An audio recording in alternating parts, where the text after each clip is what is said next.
West Coast Frankie, the all-American brown boy. Hello everyone. Yes, I speak English. Right language, wrong color, right? Just here to work, so please, nobody deport me. And I'm a homegrown Mexican, I promise you. My name is West Coast Frankie, and as you can tell from my name, I'm obviously from a broken home. I'm an orphan, but I did have a baby sister of whom I was very close with. Her name was Tammy Lynn. She passed away in 2003. May she rest peace. I'm an American Mexican, not a Mexican, although I'm sure we all look the same. My baby sister wouldn't have been as nice to me. She would have said, "You're a plastic Mexican. You're not a real Mexican." Man, gotta love how a sister treats you, right? And so what's the difference between an American Mexican and a Mexican Mexican? Well, when you send me out with the migrant workers in the fields, send me back home because of my allergies. As an American Mexican, I don't know any famous Spanish songs, but I do know multiple Taylor Swift, Bon Jovi, and Justin Bieber songs. As an American Mexican, when I worked for McDonald's as a kid, I had to get the older white lady to translate because at least she learned Spanish in high school. As an American Mexican, when I cook meals for my white girlfriend at home, she tells me to pass her the salt. As an American Mexican, I thought Cinco de Mayo was Mexican Independence Day too. As an American Mexican, people don't wonder if I'm in a gang or not. They wonder if I'm gay or not. As an American Mexican, people are always surprised when they hear me speaking plain English. As an American Mexican, I am, in the words of an ex-white girlfriend, the holy grail of Mexicans. In other words, I'm circumcised. Also, didn't make me wonder just who that girl was sleeping with. Anyhow, I was gonna have to take her word for it. I was running around trying to confirm or deny. Anyways, Tammy was more than just my baby sister. As an orphan, she was all I had. You see, I never had the love and support from parents to build me up and to guide me in life. Had to manifest that craft for myself. Tammy was very sensitive to this reality, even though she was just my baby sister. That's why Tammy always took the time to consider her words when speaking to me. For example, in my 20s in college, I scored a new job at Macy's department store in 2002. For those times at my age, it was a great job for me to get. It might not be that great of an opportunity for the Trumps, Bushes, and Kennedys of the world, but for an orphan Mexican boy usually stuck in the migrant fields and the warehouses, shoot, Macy's at the mall with the ladies was a win. Tammy was just as shocked as anyone to find out I was hired there. "You got a job at Macy's," she told me. Makes sense. They only hire two kinds of people, white and gay. Gay? Man, now just to be clear, Tammy didn't have any problem with gay people or gay people working at Macy's, nah. Apparently, she only had a problem with her gay-ass brother getting hired at Macy's. Regardless, only Tammy could pat me on the back like she could. She was definitely teasing me at that moment, but Tammy was actually a very compassionate person. An example, Tammy was driving us to the store one day. We approached a tall road sign in the middle of the residential neighborhood. It read, "Deaf children at play." Without slowing down, Tammy turned to me and said, "I guess there's no need to bother honking then." But please understand, Tammy was again just teasing. Tammy didn't hate kids. It was actually quite the opposite. Tammy loved kids. She loved kids so much that she had 4 by the time she was 22 without even being married. Yeah, I know, rough. Big brother problems. But teasing me wasn't all of my problems when it came to Tammy. Let me tell you a story in real time as it happened for me. When Tammy was 22 and I was 26, she invited me to a night out clubbing with her and a bunch of her friends, a lot of whom were hot. Even more, Tammy and her friends bought some ecstasy. Tammy didn't take ecstasy, but her friends and I weren't opposed, shall we say. I didn't have to pay for anything. Drugs, women, and a ride, all supplied by my baby sister who said she just wanted to treat me to a night out on the town. Before heading inside the club, I'm sitting in the car with my sister and her friend. My entire body is buzzing from that rush of serotonin, 1000% positive. Tammy's in the front seat with her friend, and they're both turned back, just staring at me. The pill's hitting you hard now. You feeling good now? Tammy's asking me these things. Anyone who's ever been on ecstasy can tell you that you feel like you're invincible. You feel like life's perfect, and there's no problems that exist. After Tammy confirms I'm rolling hard, she says, Glad you're feeling good, big brother. Because I want you to know, I'm pregnant again.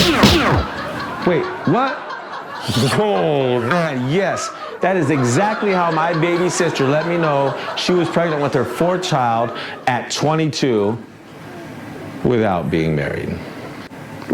Wait, what? No, that's not fair. Hold on, man, that's cheating, I told her. No, this doesn't count. Man, we have to talk about this. man, 4 kids, man, 3's already a lot of work. True, she said, but I get a free stroller and my 4th kid and I really need one. She was trying not to laugh and she told me that, but Tammy was laughing her ass off. Tammy passed away in 2003, God bless her soul, but if she were still here today and I could tell her I wanted to do stand-up comedy, I already know what she'd say. She'd say, you? Comedian? But you're missing teeth. Every time you smile, you look like a crackhead, and a gay crackhead at that. Oh, man, my baby sister was the first comedian in my life. She passed away in 2003, a tragic loss to the world for sure. I was so broken, and when she passed, I shaved my head, something I'd never done before. I got a tattoo on the back of my head that says, Forever Tammy. I was inspired by the Siempre Selena phrase for the Mexican singer Selena, who had died in 1995. Tammy and Selena both lost their lives tragically at age 23. I put the tattoo on the back of my head, all emotional and broken. Once it was there, I thought to myself, there you go, baby sis. Now, when everyone sees it, they will know without question that I am a man who truly and deeply honors his love for this woman, even if they didn't understand who the woman was. And consistent with my eternal bond with my sister, every time anybody sees my tattoo for the first time, they always say, Forever Tommy? Oh, so you're gay? That's what I thought. Oh, man, I can't help but laugh because I know 100% that's my baby sister up there laughing her ass off as she keeps teasing me. Man, thank you all for supporting me by watching this, ladies, gentlemen, and whoever else in whatever manner they choose to be called. Hopefully, before I die, I will have pissed off as many people as possible, but not tonight. This was in special honor of my baby sister, Tammy, who shared her life and her humor with me, and who always supported me, even if it was in comedic ways at my expense. With time, I'm gonna save up some money so I can buy me that tooth and make my baby sister proud. I miss her company immensely, but just for the record, I don't date other comedians. Female comedians, that is. Man, thank you all. Thank you.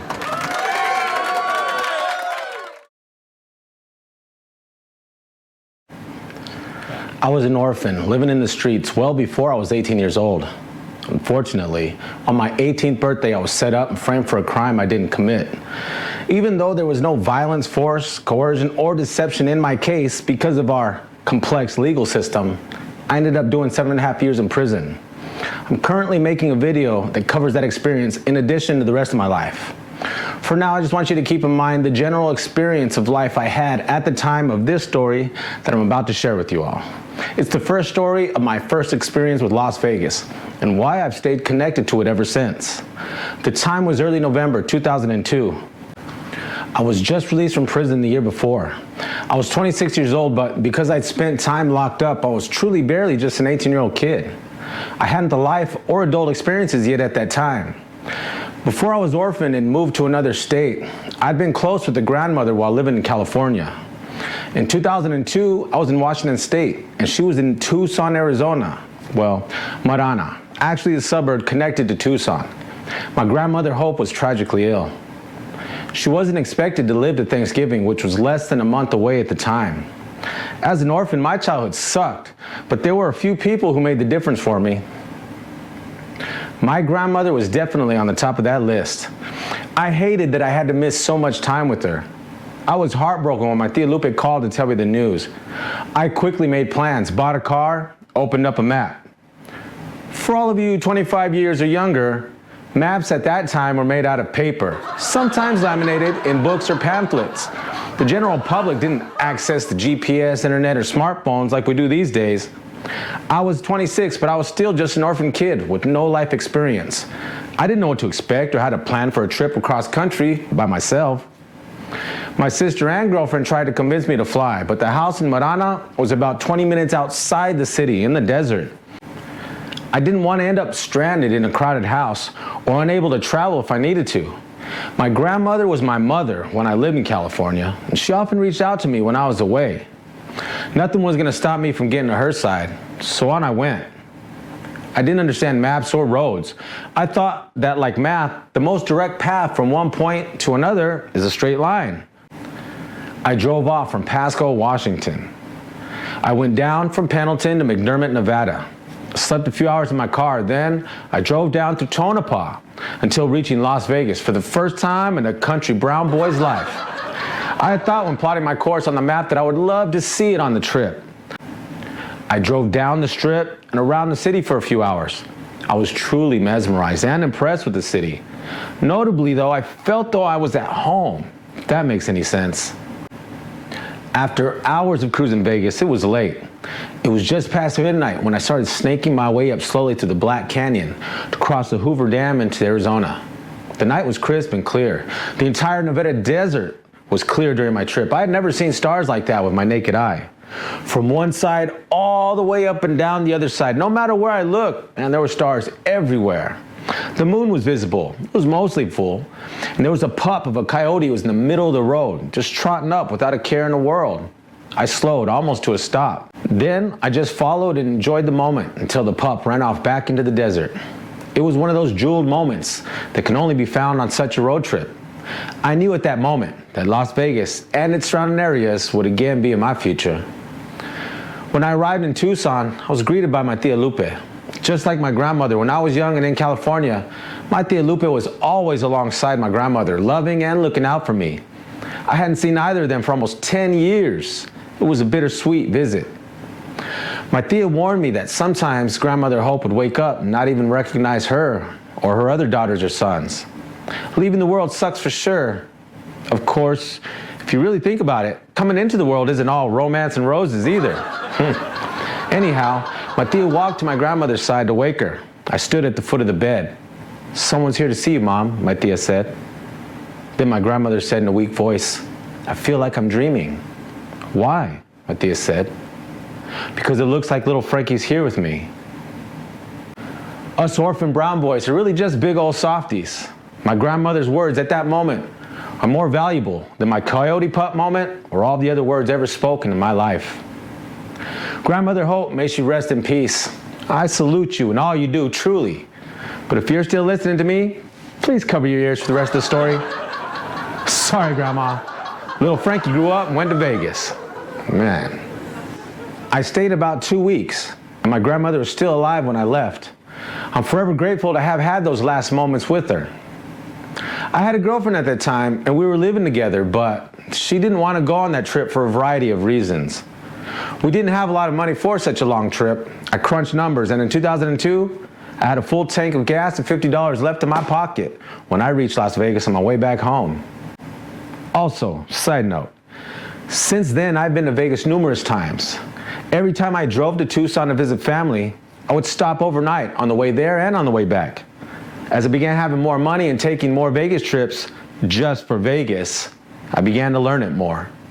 Ultimately, I plan to live there someday, somewhere in the area. The Strip and the entertainment are the best, but because there's so many outdoor activities to do outside the city, just pick a direction and there's something to do. It's what makes me love the whole area. Either way, in November of 2002, little country boy Frankie here had $50 and a full tank of gas in his 1993 Honda Accord. Ain't no half-baked finesse in here, nah, this was real-life dollar stretching. Here's another thing about that night that's different than any other. It is the only time I ever went to a strip club in Vegas. Lots of people tend to think that Vegas is just about sex and alcohol, and let me tell you, I'm not complaining about either of those things. When done in consensual, responsible ways, right? But Vegas has everything. Foods from all over the world, entertainment, sports. Oh, and another thing I don't do in Vegas, which is probably also a major contributor to why I am able to do Vegas. It's because I don't gamble. Nope, no tables or slots. I gamble with only my life, like an idiot. But I don't risk anything I don't want to lose. At that time, I'd only been to a strip club in Umatilla, Oregon. Anybody out there familiar with Yuma Titty, as the locals call it? Well, if you are, then you know having a strip club in Umatilla, Oregon is a joke in its own reality. Moving on, I quickly discovered in Las Vegas, Nevada, parked next to an infamous strip club and all its limousine and sports clubs, that my $50 was not gonna get me what I got up there in Yuma Titty, Oregon. So I drove off, contemplated my options. I had a bottle of vodka in the car. I figured the less I drank in the strip club would be better since I was pretty much broke. I started taking shots right out the bottle while cruising in town. And I'm lucky I didn't go to jail for drinking and driving. Like I said, I'm an idiot that only seems to gamble with my own life. Learn from my mistakes. You don't want to look in the mirror and see this one day. Trust me, the first time I did, scared the shit out of me. It was in the middle of the night and I was half asleep. I needed to pee. I did the late night, half awake, half asleep, walked to the bathroom. When I walked in, I casually looked over and I was like, ah, what the hell? Damn crackheads, always in the bathroom in the middle of the night. Now, where was I? Oh yeah, drinking and driving, like an idiot. I came across a small off-street club called the Pussycat Lounge, or Pussycat something. The entrance was literally in the alley of the street. It looked like an old diner or restaurant with a second floor. Even when I walked in, the prices were listed on that magnet board, exactly like you see in the diners and taco shops. After the entrance fee, I was at $40. There was a mandatory drink purchase of a non-alcoholic beverage, which is probably for the best because by that time, I'd finished my bottle of vodka. It was half full. I wasn't a heavy drinker, so I was lit. Minus another $7 for a root beer, and I sat down in an empty backstreet alley strip club in Las Vegas.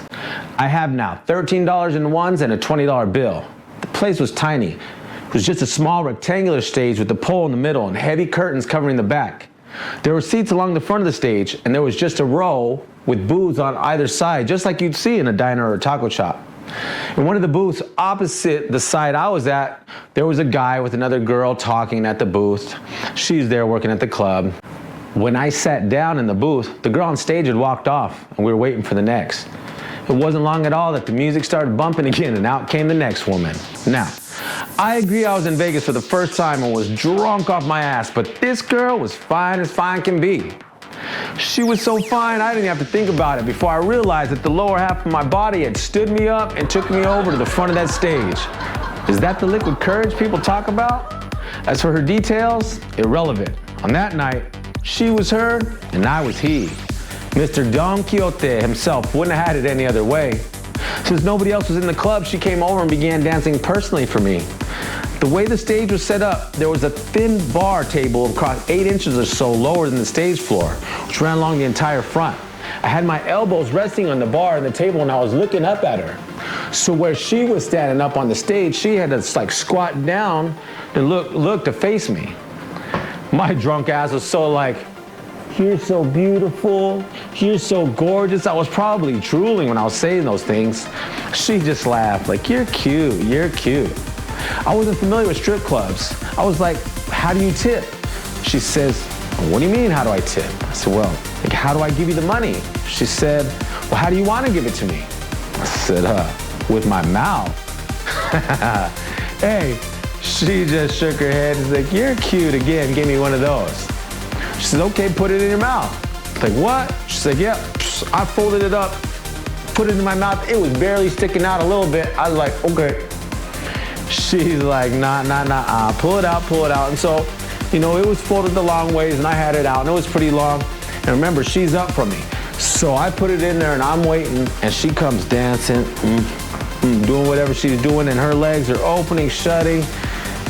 Beautiful, girl's just beautiful. And I'm thinking, man, this girl's about to just wrap her thighs around my face and snatch that bill like that.